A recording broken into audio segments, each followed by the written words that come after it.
Good afternoon, team. Dear audience, I'm just going to start by saying how grateful I am for attending my presentation today, and I look forward for our interaction. I'm going to briefly introduce this lovely audience. As the name come in front of me, Dr. Shahira at HCT on the HR program. Dr. Yasser at HCT on the marketing program. Dr. Safwat on the e-business program, also in HCT. Colleagues, Dr. Marilu on the marketing and HR program in HCT. Dr. James on the quality and marketing programs. Dr. Ujo on the marketing and quality program. Ms. Genwa from Calgary, Canada, and she's at the University of Calgary doing her postgrad studies. Ms. Elisa from UVA Amsterdam at the University of Amsterdam doing digital marketing and journalism. I have invited also one more guest. Her name is Saad. I think she will join midway through. Saad is an ex-student and a current colleague in marketing as well. Today, my presentation is about Dialogic classrooms, and I'm going to share the slides. I'm not going to start by the slides. I'm going to say that I'm seated in my classroom, although it's empty, as you can see. This is my classroom. The students are not here. We are here and we're delivering our courses online. Whether we do it offline in class or whether we do it online, I follow the same pattern. And this morning I had a class with the principles of marketing, and I did it the same way, where the students and I conversed all the way, and we used the PowerPoint towards the end of the lesson. I'm going to share my slides.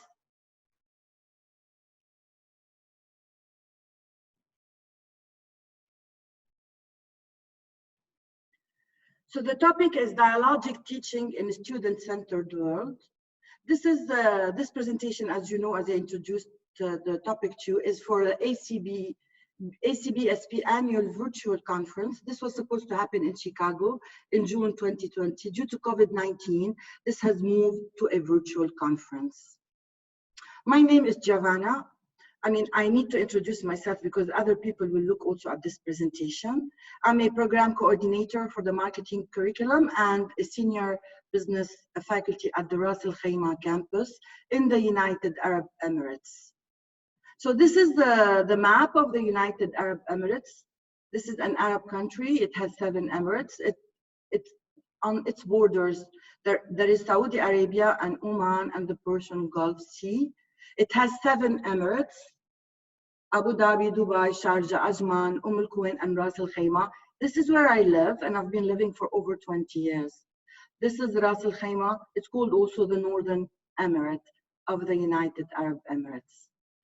Okay, to give you more insights into Ras Al Khaimah, Ras Al Khaimah is a vibrant city. It's a town that has developed itself into a city. Again, this is the Northern Emirate here. This is the brief map of Iraq, where people are all living in a central district area called Iraq district area, but they're also dispersed all over.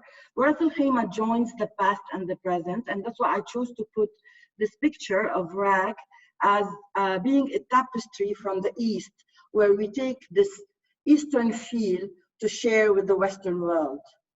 Perhaps this is very relevant to my presentation today because it's about time we all dialogue from the East and the West, and we respond to the well-being of the people wherever they are. This is me on a typical day with some students, and the students agreed to take such photo. This is when we were not on campus, not off campus, of course. And I have, funny enough, this morning, I told my students I'm going to present. They said, Miss, you have to take a photo for us and show how you're doing your online class. I said, I might later, but I need to take an official, consent from you. This is the Corniche of Ras Al Khaimah. This is where I walk after my classes in the afternoon, where many colleagues also meet over coffee. Okay. I think I've given you a brief background about myself. I have landed in Ras Al Khaimah years back. I've been at the Higher Colleges of Technology, the Ras Al Khaimah branch here in RAK, and I'm sitting in the classroom in my RAK college. And I teach mostly marketing subjects. I have, over the years, taught my marketing subjects in a dialogical way.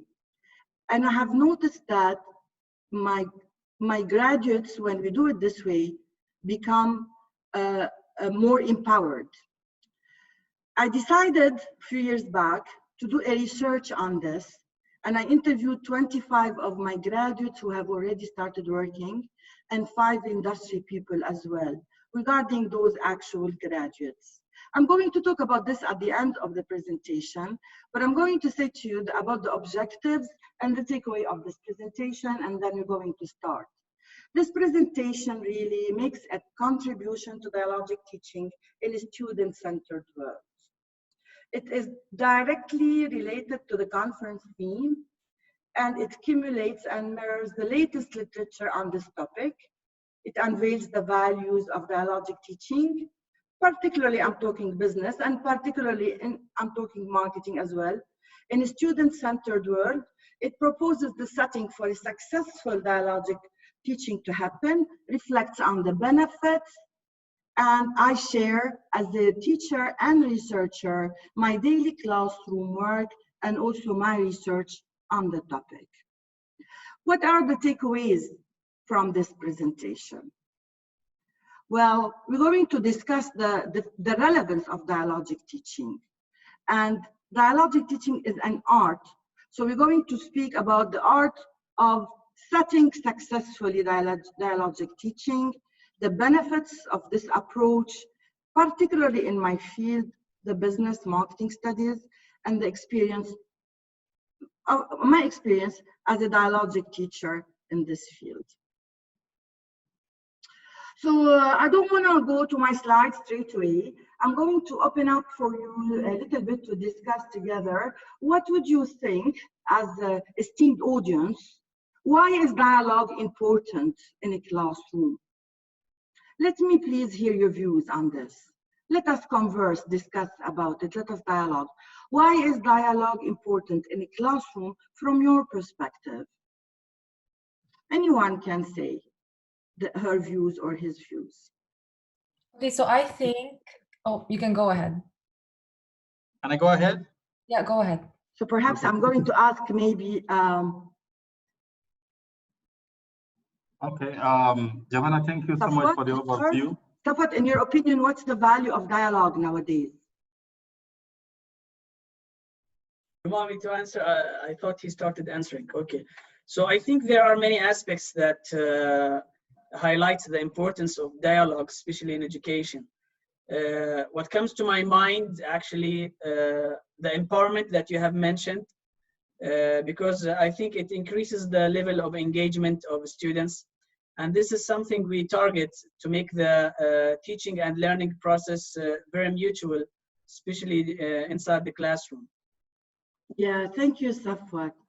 I'd like to hear more opinion on this, please. Someone else was answering first. I wasn't sure who. All right. Ujo. Ujo, please go ahead, Ujo. Okay, thank you so much, Giovanna. Just like the first speaker said,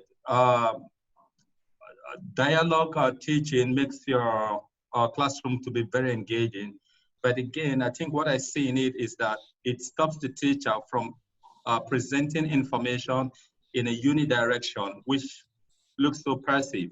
So if it is dialogue in nature, you have the opportunity to hear students' view, and students' view might be very innovative. So we can merge students' view and the teacher's view together to have a better output, which means a better result. So I think it's very encouraging. Thank you so much. I want to, before I proceed with our discussion, I want to welcome Emilio. He's also with us on this presentation, and he's an RIT student in engineering. So his presence is very valuable. Okay, I want to continue. I'm going to ask Malu. Malu, what do you think of this topic, please? What is your view, Malu? on dialogic teaching. I think you're muted, Dr. Marilu.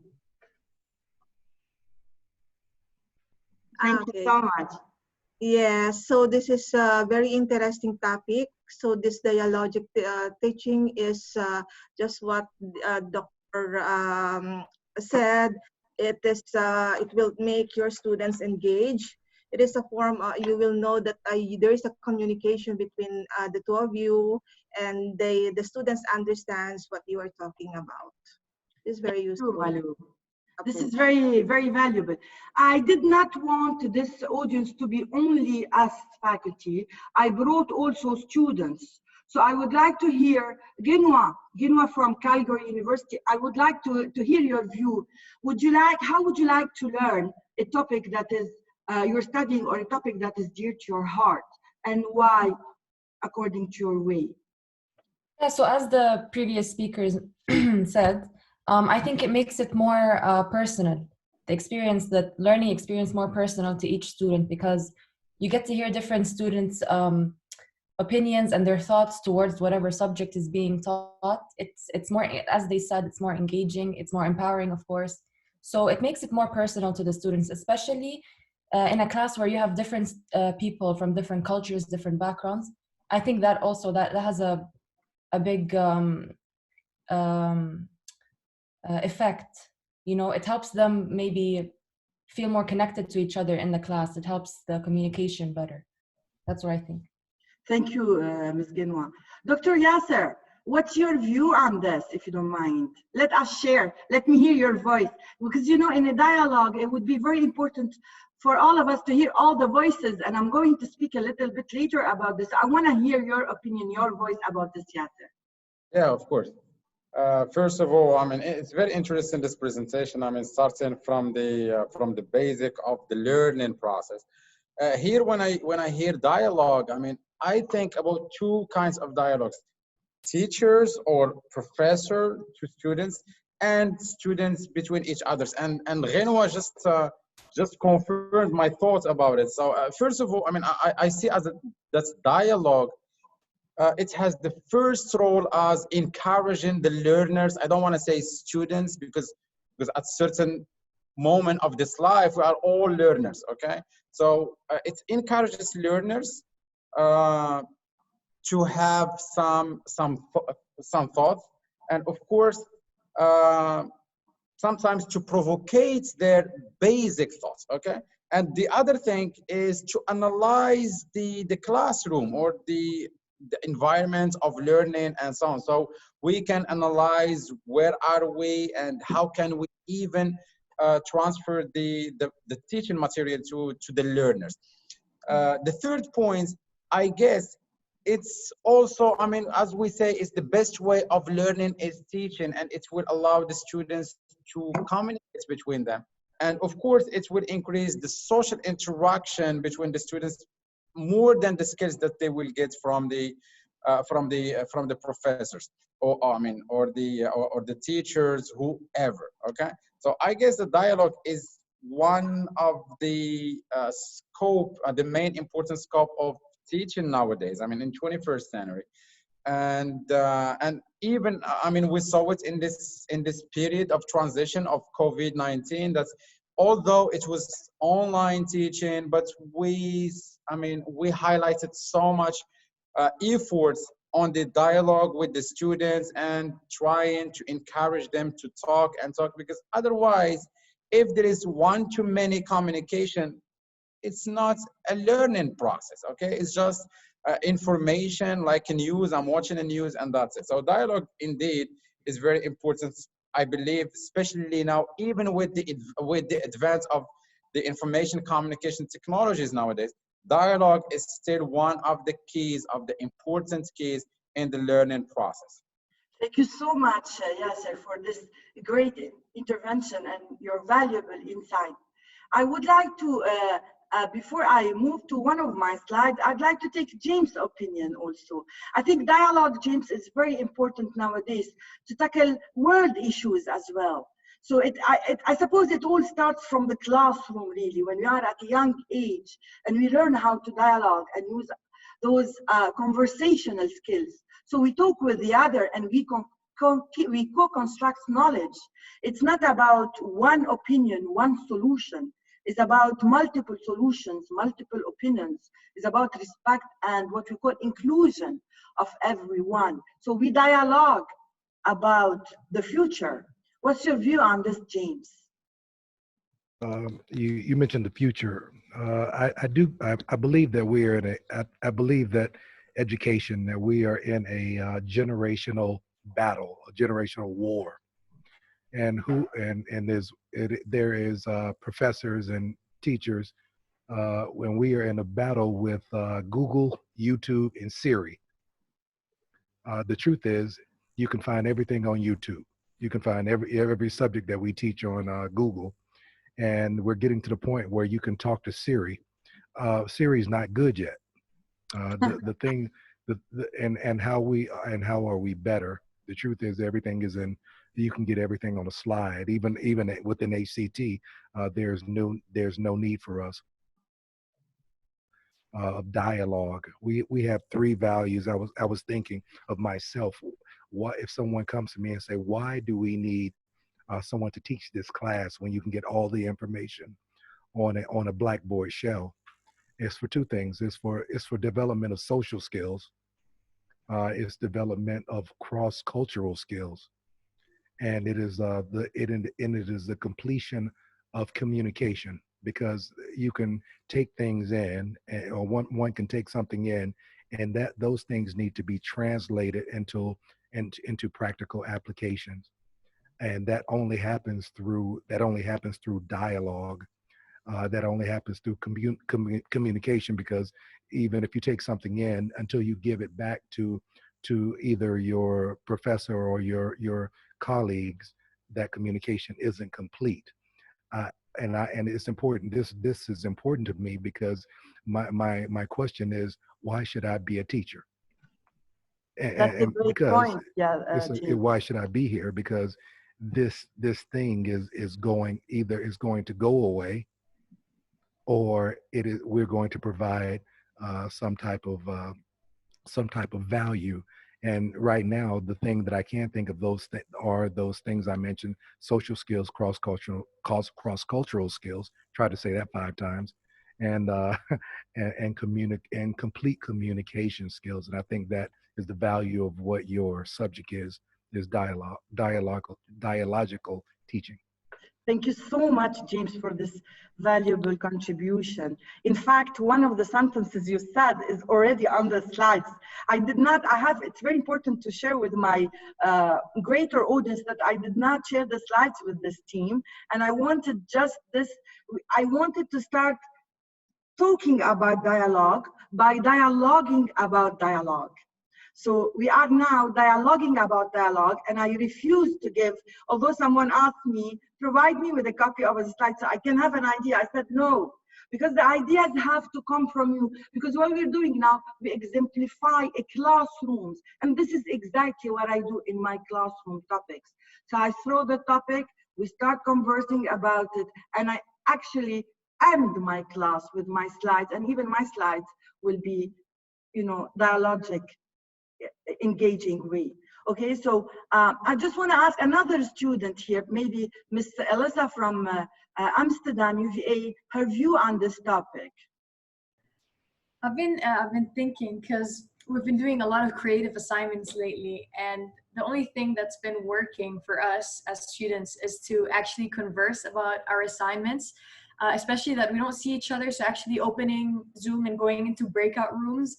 And we used to do this in the classroom, but it's been so important for us because we're all creatives, right? And we can't come to a certain idea or like a really good creative idea or a pitch without actually talking to each other and talking to the teacher about it. So the whole dialogue has been literally the solution for us. Like, as you were talking, I'm like, yeah, it really has been the solution for us.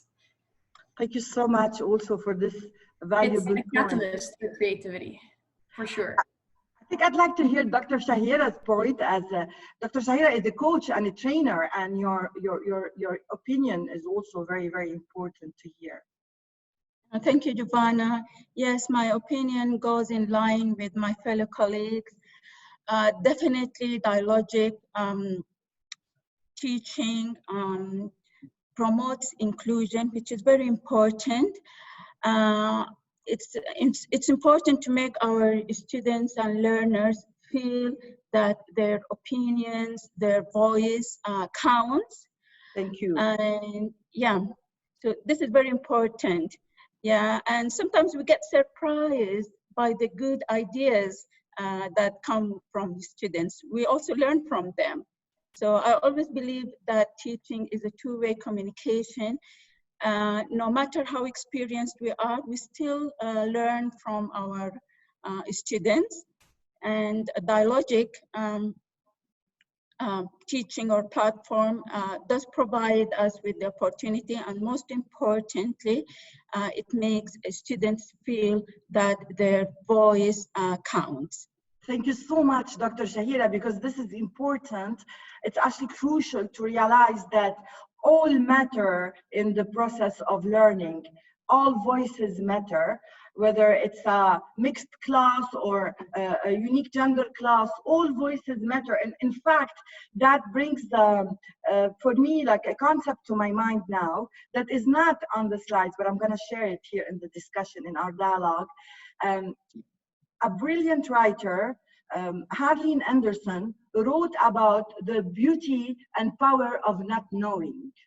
So there is a concept, if there is a concept of knowing, there is concept of not knowing. So we have to come to a stage where we're comfortable not knowing something and that we learn from our students. And that, like, education is a co-construction of knowledge. And it's not about only one unilateral, as Dr. Ujo said, also one unilateral way where the faculty stands and reads the slides and talks just one directional way to the students. So we are all engaged in this learning process. With this little dialogue, I need to get to my slides, and it's a beautiful sharing, and I thank you all. It has triggered lots of ideas into my mind to further develop this research, and I thank you for this contribution. I'm going to go through little slides, and then we come back together to talking and conversing again. So this is a topic that is directly dear to my heart, and this is linked to the conference theme. As I said, dialogic teaching is an art through which teachers help their students develop.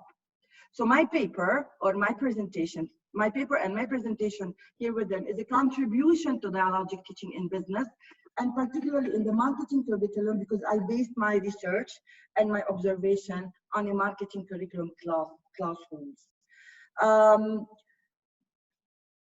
The question really that we need to discuss and we continuously raise is how can we as business educators transform our classrooms and educational approaches to meet the ever-changing marketplace and provide consequently the greatest educational value for our students. I think this is also in line with what you all said, and Dr. James spoke about theory and that everything is online, which I agree with, and then brings us to the fact to think what is the role of the teacher. The teacher has to become a facilitator, a moderator, a learner also. How many times we learn from our students even about technology and concepts also.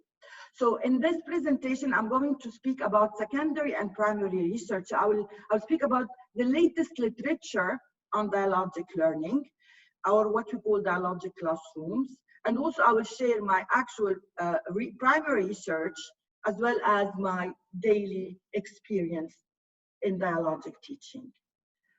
So what's the primary purpose of education? The primary purpose of education is to enhance the potential for participating in relational process. Whatever we teach, we have to think that we are preparing our future students to become relational. And this from the local to the global. Kenneth Gergen wrote lots of insightful books and articles about this topic. And I want to highlight this because the purpose of education is to prepare our graduates, our students, even if they don't graduate and decide to stop, to really face this life with a relational process, whether it is locally and most importantly globally, because the world has opened up now through to technology and all sorts of I should say factors that allowed this to happen. So our world is changing, and we have all agreed in our dialogue that it is.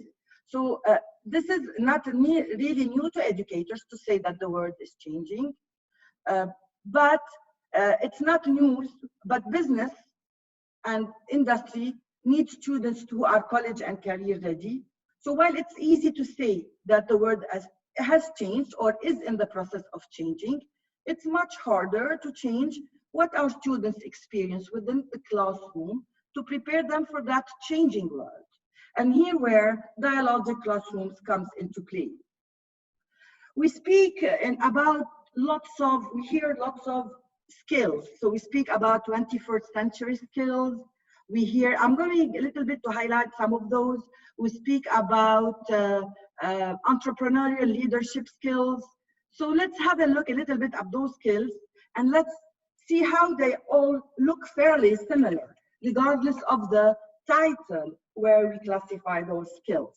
So for example, Harrison and al. In 2018 in Entrepreneurial Leaders spoke about the need to prepare graduates for technical and business skills, business function skills, conceptual skills, idea generation, problem solving, envisioning skills, communication skills, decision-making skills, empathy, listening, communication, self-management, entrepreneurial, opportunity identification or identifying opportunities, and mostly comes that communication skill really.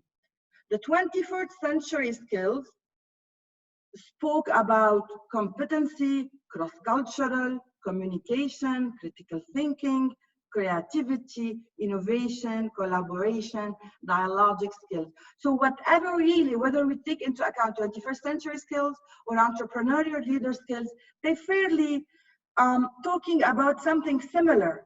We want our graduates to be strong at conversations, empathetic, thinking about the world, problem, tackling those issues with an open mind, with an empathetical behavior, with communication and dialogue. It has been through my experience and through also my research, whether it's secondary or primary, I have found that dialogic teaching can forge those skills, as it calls for students giving their opinion, innovating with ideas, building on others' ideas, leading and collaborating in the discussions. So as I said, my research and also my daily experience have shown that the dialogic teaching approach helps critical thinking, communication skills, interactivity to create learning, diversity and multiple possibilities of answers, and create confidence in students or graduates presenting and approaching and solving problems. So I invite you, dear esteemed audience, to explore with me, and we have started really, we talked about it, successful strategies that would help to develop empowered and lifelong learners. And one of those is dialogic classrooms. So what is it? In fact, if you want to try to define it, it's much broader than this, but we have to come up to a definition. So dialogic teaching, it harnesses the power of talk to stimulate and expand students' thinking. It also advances their learning and understanding. In fact, what we've done at the beginning of this presentation, dialoguing together, is a testimony of the power of this approach. We dialogue about the topic in order to listen to diverse views, in order to understand, to think this information, to reflect on it. We are able to speak, to converse, to respect each other, to learn from each other. So we relinquish the power of not knowing, and we relinquish the power of the fear of not knowing, and we relinquish the power just to speak ourselves. Everyone speaks, and everyone's voice matters and counts. So it helps the teacher more precisely also to diagnose students' needs, to frame their learning tasks, and to assess their progress. It really empowers both teachers and students. In a dialogic classroom, everyone is a student and intellectual growth is mutual. However, and this is important, such mutuality does not necessarily suggest or ensure consensus. consensus is not the objective. You could have said to me in our discussion, I do not believe in this approach, and that's fine for me, because authentic discussion is important. And authentic discussion takes place only when intimidation is abolished and when mutual exploration is encouraged, so we explore together. Such exploration credits students from the outset as people with knowledge to share, thereby challenging certainty of power, privilege, and even, to McNamee, who worked on this as well, institutional academic investment. Indeed, according to many research, dialogic teaching helps students flourish, and it should be encouraged in business schools.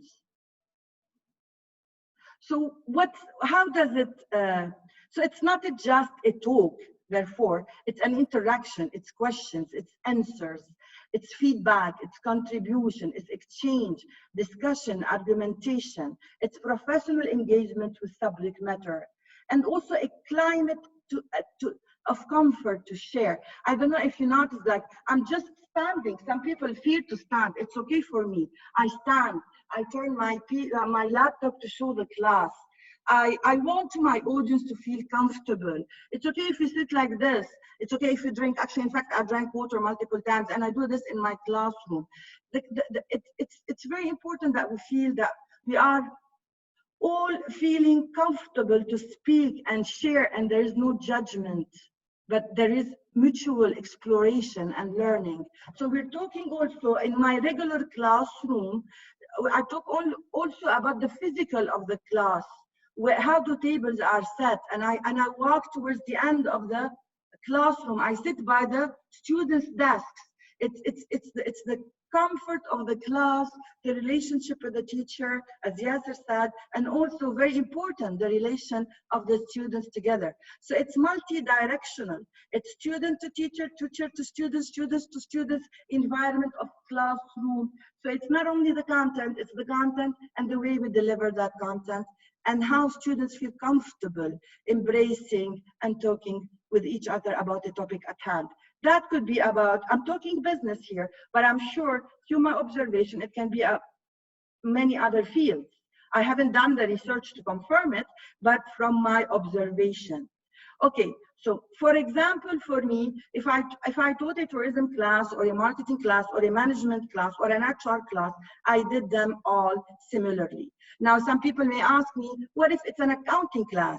I say, yes, you need to do exercises in accounting, but you have to put the exercises in a context, and you have to dialogue about the learning.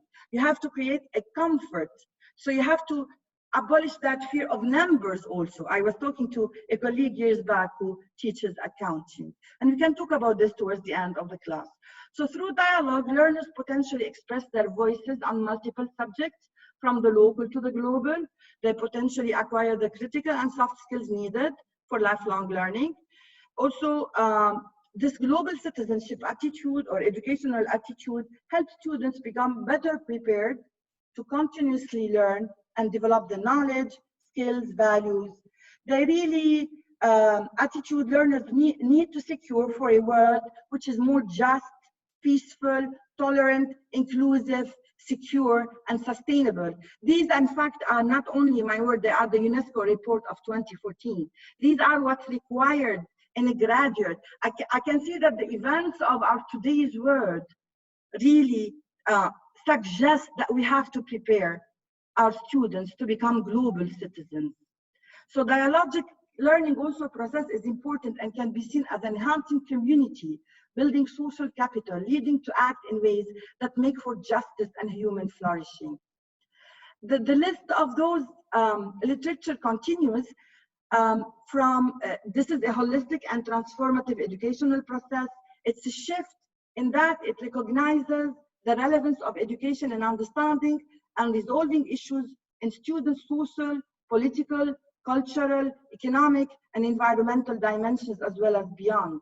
So it acknowledges the role of education in moving beyond the development of knowledge and cognitive skills, really. I will go beyond that to build values, to build soft skills, to build attitude among learners that can facilitate international cooperation and promote social transformation.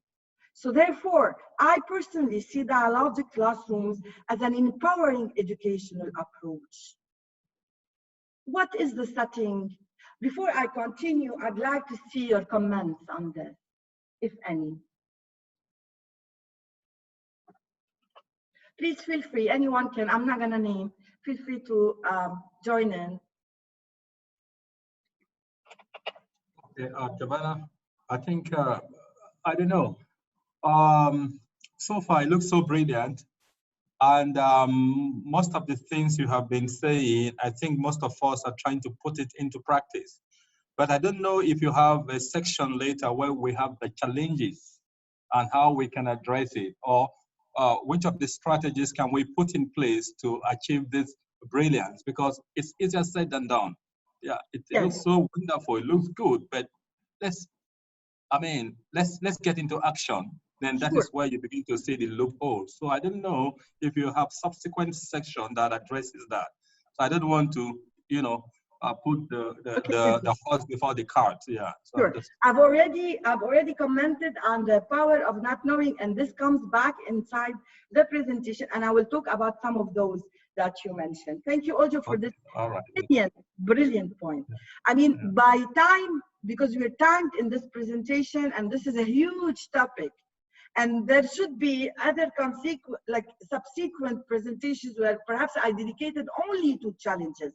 And I will do this, Joe. I will take this point into account, and I will reflect on my daily practice and tackle those, and also my research and my secondary reading.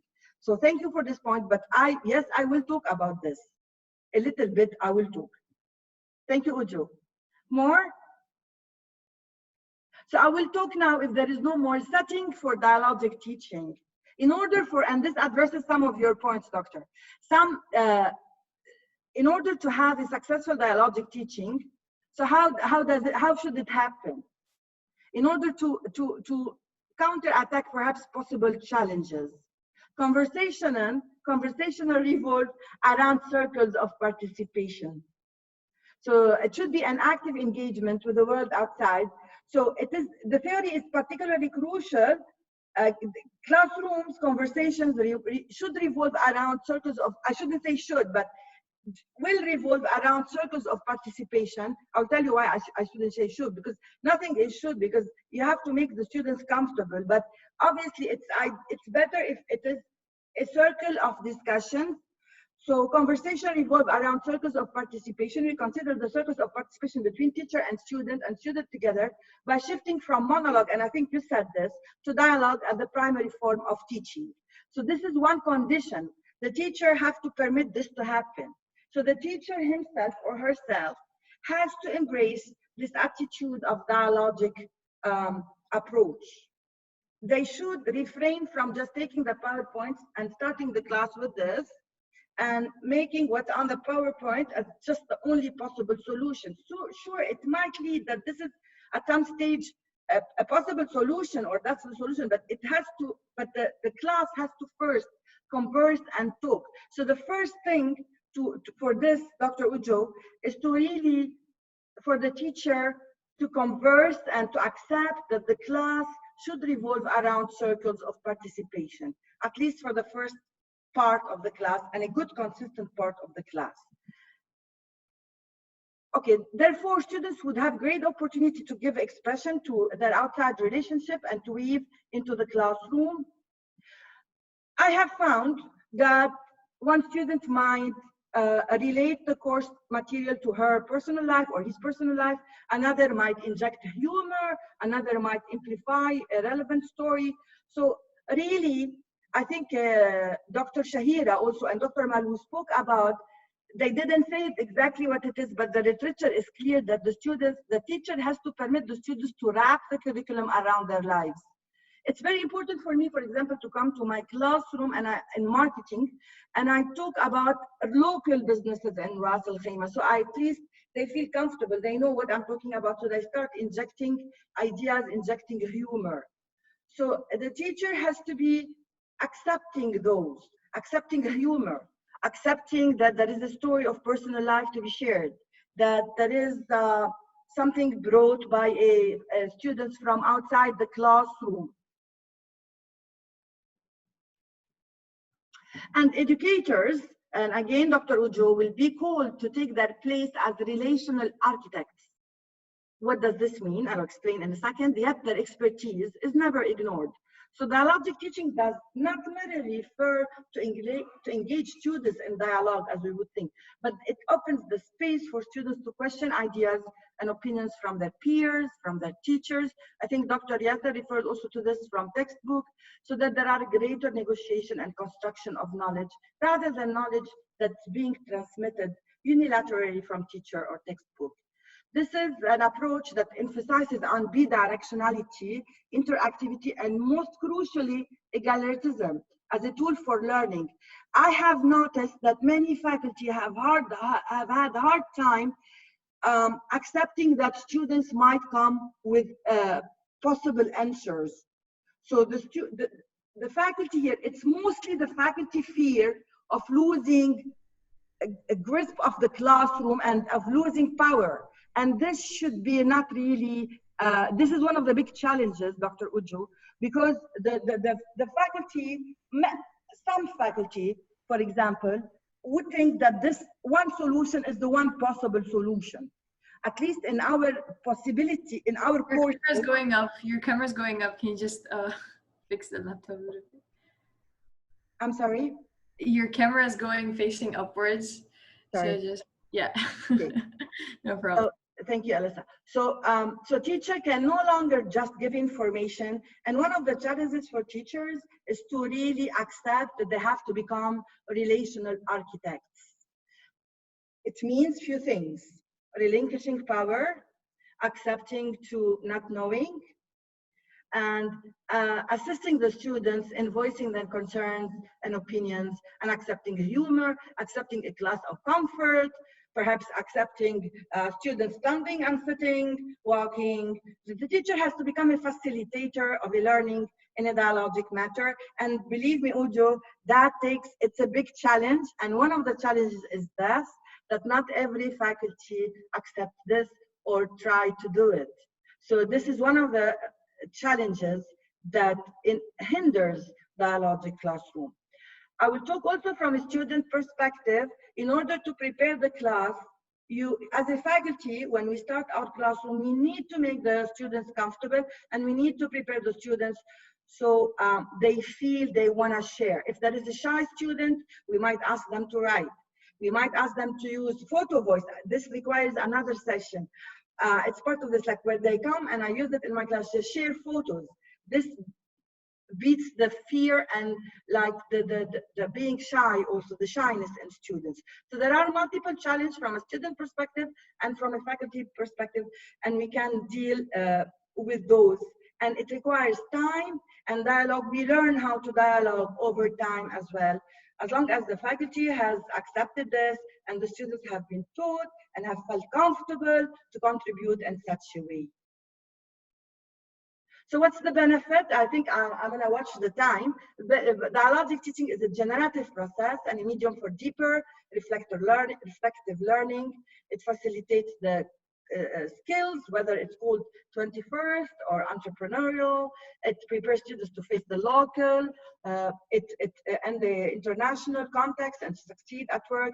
It empowers the students beyond the classroom for lifelong learning.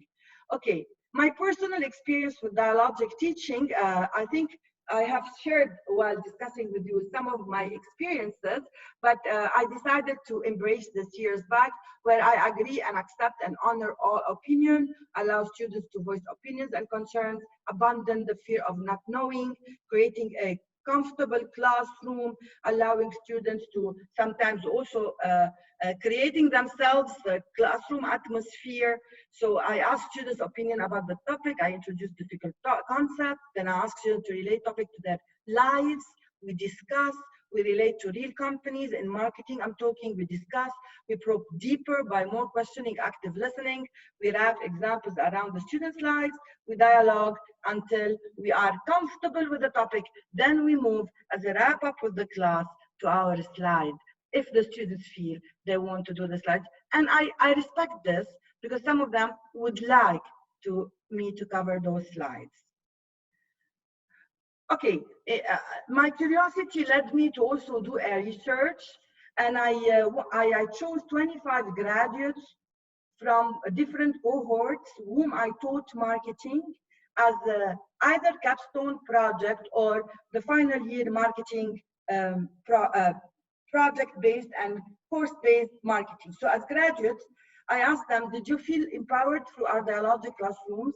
How did it make a difference? And I asked 5 employers where those graduates have been working. Do you feel any difference in our graduate? What is, in your opinion, the value of Dialogic teaching? And what are the needed skills that still we need to build in our graduates? So I've done an ethnographic action research where I used appreciative in-depth interviews with 25 graduates and from 5 different cohorts. And I used also appreciative focus groups. Appreciative in-depth interviews means you ask what worked, so you capitalize on what worked to do better in the future. And the thematic analysis generated the following. Graduates and industry people in my context, that is Iraq, where I did this study, Ras Al Khaimah in the United Arab Emirates, and the graduates are Emirati women students, and the industry are 5. 2 of those were Arabs, 1 was local, and 2 were 1 German and 1 Malay. And this is the following findings after all my thematic analysis. It's looked at Dialogic classroom as an education innovation in a sense that it captured attention and engaged learning. It is relevant to business and to content knowledge because the knowledge becomes clearer and more meaningful and easy in some ways. It enhances soft skills. Many of my graduates spoke about the ease of participating in that first job interviews because they had dialogue in class, they have presented well. I have many who said, like my employer said, you're really good at talking, you're really good at presenting, you're really good at communicating. It created also, they spoke about empowerment. They said we have felt better at interviews, entry positions. We have thought that we knew how to develop our career because we felt more comfortable, more empowered, and also more confident. So this is the career path success here. They felt more empowered at work, particularly important for female students in our current context to voice their opinion and overcome their limiting beliefs about work environment and following ambitions at work. This is the end of the slides I think I wanted to share. Oh, there are some testimonies of the graduates. I'm going a little bit fast because I'm worried a little bit about the time. So the takeaway message is that Dialogic teaching is an art of empowering students. It helps develop the student skills as well as gives them confidence to approach the working world and the world overall and to become lifelong learners. Okay. For example, this is an example, and this is a photo that is consented by my students. Those 4, I'm not going to say who, but some of those were interviewed, and this is part of a class where we led the class in a dialogic manner, and you see that we were talking here about a major industry in Ras Al Khaimah and how they do their marketing. And the students were encouraged to present and to share, and we had industry people with us here on that day. So all the entire classroom was Dialogic, and some of those class cohorts were employed later, many actually, by this institution. I just want to thank you here for watching my slides and participating with me so far, and I'm going to open up the floor for more questions because you gave already your insightful contribution. I went a little bit fast towards the end because I'm worried a little bit about the time.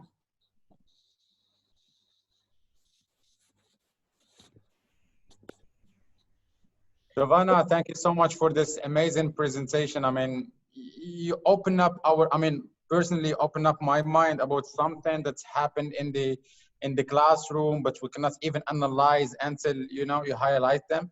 Thank you so much for that. I would like just to ask you a question, please, about your ethnographic research. I mean, we all know that ethnographic research takes so much time, and can you just tell us about it a bit, please, in a brief way, please? Sure. Remember, I think is my connection still okay? Can you hear me, gentlemen, ladies and gentlemen? Okay. Yeah, your camera is going up again. Is my camera still showing to you? Yeah, just fix it a little bit so it's straight. Okay, sorry. Yeah. Because I That's saw fine. like interruption in the message. Yeah, the connection. Yes, thank you. This is an excellent question. In fact, this research did not start last year. It has started 10 years back. So I started this research in 2011, and I made it linger till maybe 18 or 19, I should say. So by ethnographic, I have lived with all those who are interviewed are my graduates and my students, and who followed dialogic learning. All those who are interviewed in terms of industry are industry and big ones in Ras Al Khaimah who have employed those graduates. So I have lived in Ras Al Khaimah from years back, you know, this 20 plus years. I lived with this community. I speak also the language, maybe with a different accent, but I do. And then I have accompanied all these graduates, and at each one of them, I taught at least 5 subjects. So it's like the living with those students that permitted me to have an ethnographic, because I start my research paper by talking about my living in RAC and how RAC developed and how the students and how the college developed. So I not only I did it as a business, I did it as an ethnographic study. I hope this answers you. And all those follow dialogic learning patterns. Yes, sir? Yes, sir. Did you hear me, Yasser? I don't know, I can't hear you.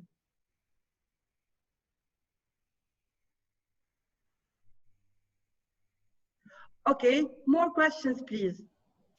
Okay, Giovanna, can I ask a question? Please, Dr. Ujo.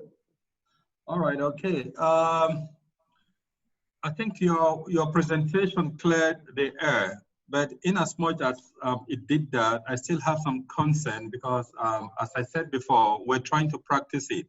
So my question goes this way. Now, if we're trying to adopt dialogic teaching and we have a large number of students, how do we do that? Because even in the large number of students will have different learning speeds. So again, we find challenges there, maybe by virtue of the number or by virtue of the fact that the learning curve for students differ. So okay. to strike a balance is fine. Let me just put the 4 things together. Then the second one is sometimes you are not the person that developed the content of that course and you have to deliver it and you want to use dialogic approach. So again, you struggle because you have 2 things you have to choose one from 2 things. Either you don't deliver the content fully because you're trying to follow the normal way of teaching, or you deliver the content fully and you really don't follow the normal way of teaching. So I think it's a puzzle. Yeah. Sure. This is a very practical and it's a very good question, and I'm going to break it into chunks, if you permit me. Okay. In my paper, I put one of the challenges is that I tried this in a class of 30 and below. So I ignore if it works in classes that are beyond 30 students in the class. But let me tell you that currently I have 30 students online. And and my current teaching is actually a practice of what I'm doing in this presentation. And I wanted to challenge myself on this. So yes, definitely if it's a smaller class, it gives you a more edge because you start to know the students quicker, easier. There is more room for one student to speak more. In larger class, the number perhaps does not allow for everyone to speak if you want to be conscious of the time. And also you want to finish the material, as you said. But let me take you back, Dr. Uj, and we have exams also, and in many cases, standardized exams that need us to cover all our slides. I'm going to be even and push it further, right? Yeah. I still use Dr. Ujo in such instances, like now, actually like exactly now, I still divide my time into chunks. I refuse to go to my slides, even with bigger classes, directly, because it stops in my opinion, it stops that learning. It creates a limiting belief that we have to memorize those slides, and that's how we're going to proceed further in life. But in fact, in life, you're not gonna say, when you are in a meeting, if I say Ujo and I'm gonna say Aisha, for example, a student, Aisha, what do you think of this? She's not gonna say, let me open page 27 or let me go to slide number 12. She has to come up from a solution from her mind.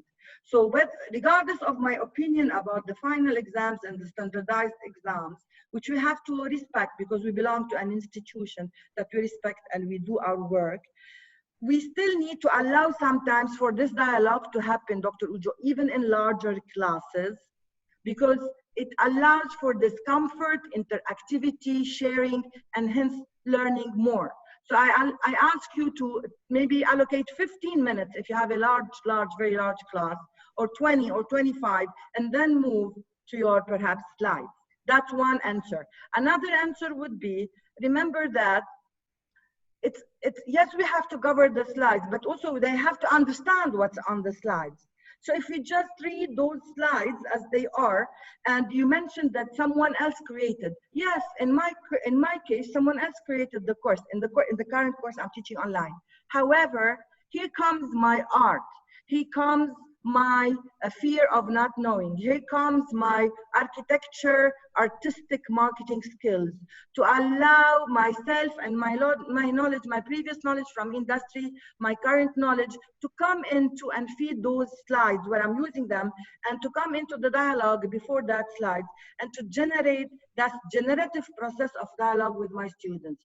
Then I will move. I will be also careful, because we have standardized exam, to move to the slides in the time where I divide my class in order to make sure, and I'm to cover those also, but when I'm doing the dialogue, Dr. Ujo, I have already know what the content of those slides should be. So I will allow the comfort to share whatever is needed to wrap it around their lives, from outside, humor, whatever. But then at certain moment, if I think that what I need to cover later as a wrap up of the class on the slides is not there, I will gear the dialogue towards this, to get insightful ideas about the topic that exists on the slides, so this becomes easier. And I'm sharing from a large, extremely large online class of students that I've never known, that I've never taught, and they are in year one.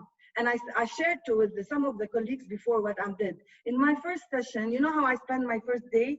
I asked them to wrap up, because they have shaylas, and to put their videos on. So I talked on a one-to-one first. I made them very comfortable. Then we talked in groups, we talked in breakout sessions, and then we started talking about the course. Okay, so now I invite you to come to my class every day. It's from 11 to 12:40. Please come and sit with me, and you can see how this happens. Okay, I divide the class. I dedicate the first 20 minutes, let's say, to dialogue about the topic that we have at hand on those slides. And the students talk to me about multiple things, but in an artistic way, I bring it back to the actual, because we have to cover in order to sit for those exams as well. I hope I answered you, Ochu. Yeah, it's unfair.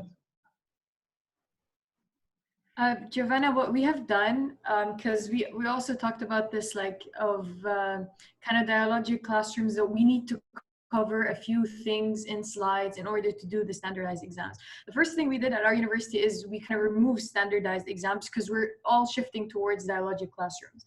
So we're doing like oral assessments and interviews like that. So how important do you think it is for you guys, people who believe in dialogic teaching as a possible solution, to push forward removing standardized or lessening standardized exams to an extent, and bringing like more interactive assessments? Because let's be honest, standardized exams, I go in, I memorize the whole slides. I have a pretty photographic memory. I memorize the slides and I just write what I see. Like I literally forget everything the day after. So I think it's important for you guys to push forward alternative assessment. Thank you so much, Elisa. This is important. And thank you for sharing what you are doing at the University of Amsterdam. I agree. And I do think that the future will reveal that those standardized exams will fall in terms of number, and there will be more interactive assessment, if there will be assessment. And I'm talking about like 20 years from now, perhaps for no assessment whatsoever. It's not really about the assessment, it's about the knowledge. And this is why if we are obliged in a setting to have assessment and to have standardized assessment, we need to divide our time. Ideally in an institution like UVA where they have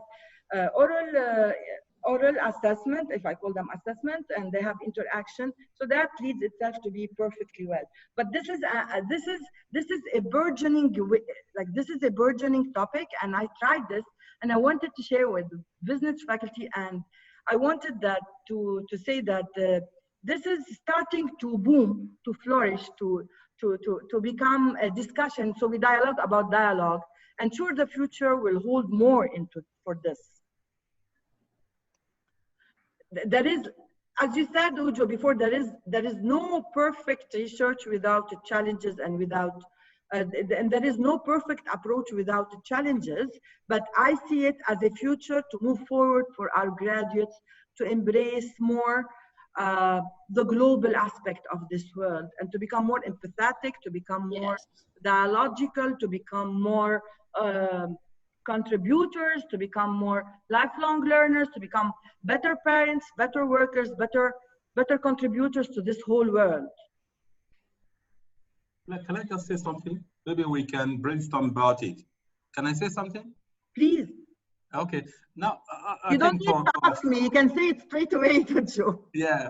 Okay. For to ask you, the flipped classroom model, which really encourages collaborative and interactive learning.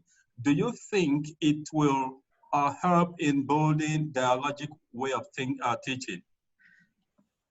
That's we try to flip the classroom. Yeah. Yes, it has to have. It should. I mean, I don't like you to use the word you should. It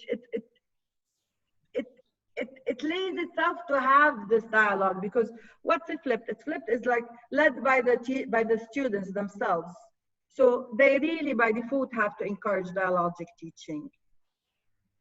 No, maybe it's a full flip, maybe where the teacher will not teach, but what the teacher does is that the teacher gives the lecture material to the students, they read it, maybe possible make a video of the lesson, give it to the students, they listen to the lecture, read the material, then come to the class for discussion.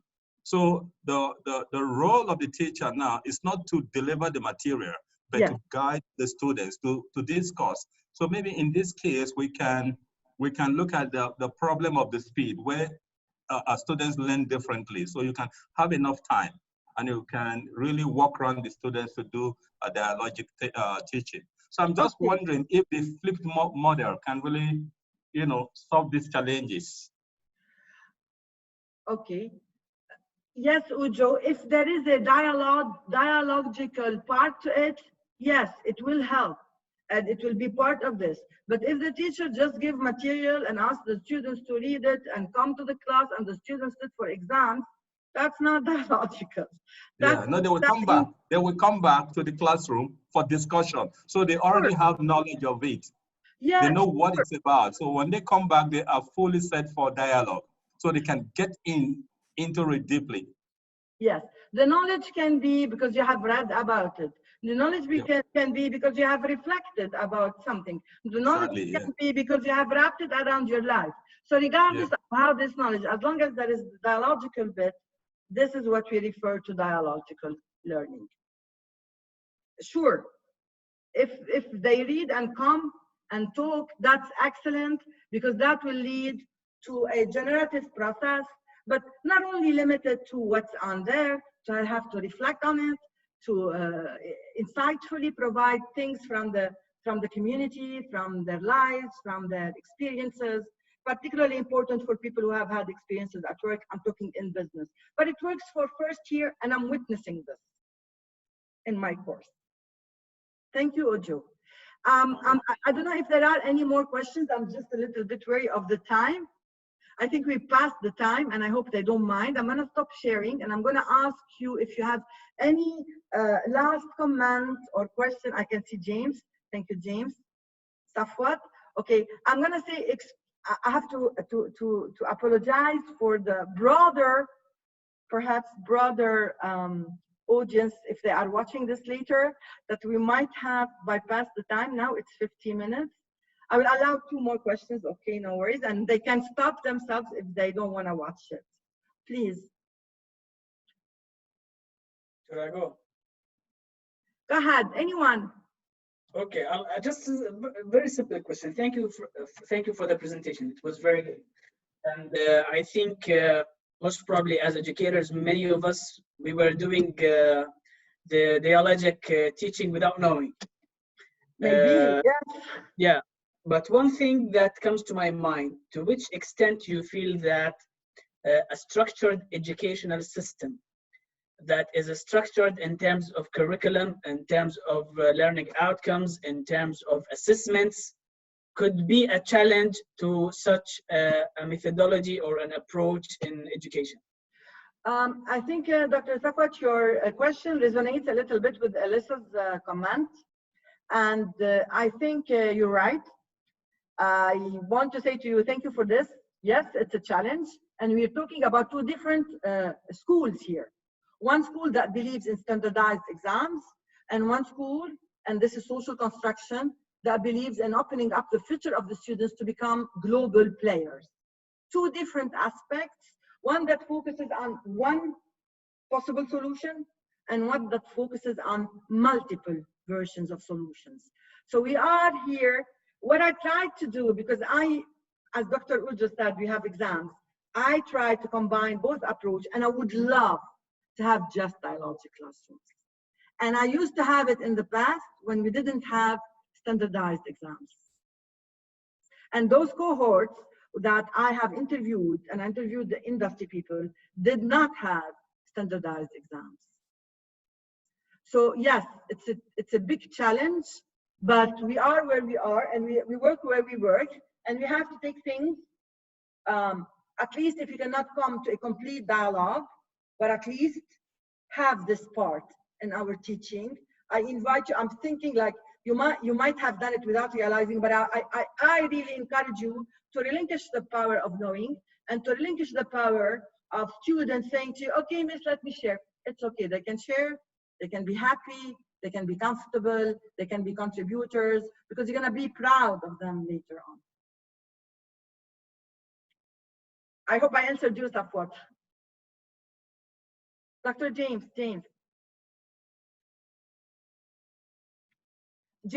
you're muted. James? Yeah. Okay, quick thing about two roads, and then I'll ask you a question. This reminds me of hamburgers because we're getting near dinner time. In the 80s, McDonald's and Burger King, some of you heard of them, were direct competitors. McDonald's chose to go with a thing called standardization and consistency, meaning a Big Mac tastes the same no matter where you go. And then Burger King took a different approach. They said we make a burger and it's called Have It Your Way. You pick whatever you want on it. My question to you, and following it, because there are 2 trains of thought. One is this dynamic concept that you call dialectic teaching, and then the other one is called standardization and consistency. Do you think is it possible by these conflicting contexts that we may be harming by mixing those 2 things? Or do you think to some degree, is it possible? Let me rephrase. My question to you is, to what extent do you believe that these 2 concepts are conflicting? That's the question. Do you believe that these 2 contexts may be conflicting, and how should we approach that? Okay, I'm going to answer. I was reflecting on your burger first. I'm going to answer McDonald's, but even McDonald's, someone like McDonald's can no longer go with just the burger. They introduce salads and they introduce all sorts of burgers to cater for their customers. So given that the global arena is like asking for healthy, they introduced their salads, correct, James? So even McDonald's did not continue with that rigid standardization of just one burger with one layer of meat with a couple of fries, etc. The same across the world. They wanted salad. Even in the Arab world, they introduced macarabia because that caters for this market. So yes, those institutions who believe in standardization exist, and they are numerous, and maybe they are one of the most established institutions, but the world is changing. And I belong to the school of thoughts where I think that we should have dialogue. Do I work in necessarily an institution that applies dialogue all the time? I should be honest and say no, because we have standardized exam. And I think I answered Ujo with that question, right? To what extent those are conflicting, I think this is also resonates with what Elissa and Safwat said, that those two are two schools of thoughts. But I don't think with coming up with a new school of thoughts like dialogic learning will not harm, because I think I can hear your question a little bit, will not harm the students if they have two different approaches. At the contrary, it changes. When the students are facing two schools or many opinions, I think the students benefit from this experience. And I see it in my class. When I introduce my class with the dialogic approach, and I might move to actually a presentation that is on PowerPoint, I try to keep it dialogic, even if I put it up. I feel that the students benefit from both worlds. So I don't know if I understood well your question. If I didn't, please repeat so I can try to understand it. So I can say to you that there are complete programs that are being now piloted to be run by dialogue in institutions that are all around the world. And not all institutions have embraced yet, not have believed in those yet. I think you're one of the teachers who you share similarities with me, James. You share similarities because I know you build your classes on stories and dialogue. I know that, at least from what I know, from observing. But not necessarily everyone believes in this. And you know, when I started doing the research, I thought that this is just like a normal thing. I reflected, but when I started talking to faculty and students, and I visited other institutions, no, it's not. It's not. Dialogic teaching is not what happens daily. It's not. At the contrary, traditional ways is what happens daily in business schools. And perhaps if we don't look at them as antagonists, so if we don't look at them as two binary like things, if we look at like standardization as a continuum, so you can be kind of standard, kind of dialogical, and kind of find your balance in both, rather than. Thank you for this. So you can have 1 week. So for example, you can on Monday you can have a lecture style, and then 15 minutes of dialogue, and then perhaps you can have a reflecting seminar with like 45 minutes of just dialogue, which is very beneficial. It also depends per major. Like my major really requires us to talk. So if you have like a medicine major, for example, this could be a solution for them, having lecture aside with seminars. Thank you so much, Elissa, because that brings me to a topic. I didn't want to divert to that, but I'm going to add to this. I hope you know that now we are no longer in the concept of a human being. We should be talking about functional medicine and no longer just medicine, because we don't have one person as a static person. Many aspects revolve around the person, the emotion, the life, the social life, and perhaps those hinders his or her body much more than actual illness. So thank you, Elissa. This is an excellent contribution, and I shall think and reflect more on this. And all of you, thank you. You see, what we try in such presentations is to really develop dialogue about dialogical teaching. I know that sounds a little bit dodgy, like dialogue about dialogical teaching. And this is how we grow as professionals, as humans. We lead the growth for our students, in my humble opinion. Thank you all for this contribution. And I just want to say maybe one final question. And there should be more actually, regardless of presentations, discussions and talk about this topic. We can create a circle of discussions, circle of dialogues.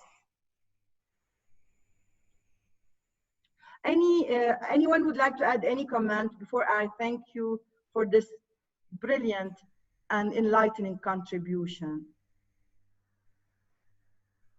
Just thank you for your insight. Thank you so I'd much. just like to say I enjoyed this a lot. I thought I was so much information was being provided, and just I have a single comment. The part where on your slide it said it abolishes intimidation and builds attitude. I agree with that so much, because so many times, and I think all of us as students at some point, you're in a class and you have a thought, you're just scared to voice it because you don't want to be judged, you don't want to seem maybe less knowledgeable about the subject than others. So I think, yeah, dialogical learning and teaching, it's a great way to abolish that. It definitely builds character. And again, it empowers students for sure. So thank you for allowing me and I guess everyone else to be a part of this. This was super good. I want to thank you because your contribution humbled me, humbled my research, humbled my learning. And I would like to continue whenever we have time to share those opinions and insightful contribution to this topic. And I really, from my heart, thank you all. Thank you. Thank you so much. I don't want to end, but I have to end. Okay, no worries. Thank you. Bye-bye, everyone. Thank you so much. Have a lovely, lovely afternoon. Have a lovely afternoon for Elisa. Have a lovely morning for Genwa. You have to sleep, Genwa. Have a lovely evening for the remaining great colleagues. So we are And global. have a afternoon, Emilio, as well. We did not hear your voice, Emilio. Thank you so much, all. Thank you. Have a nice time, everyone, and be safe. Thank you so much, all of you. Thank you for your great insight. It was very helpful. Thank you. Thank you all. Thank you so much. Thank you so much. You may leave the Zoom meeting. Thank you so much.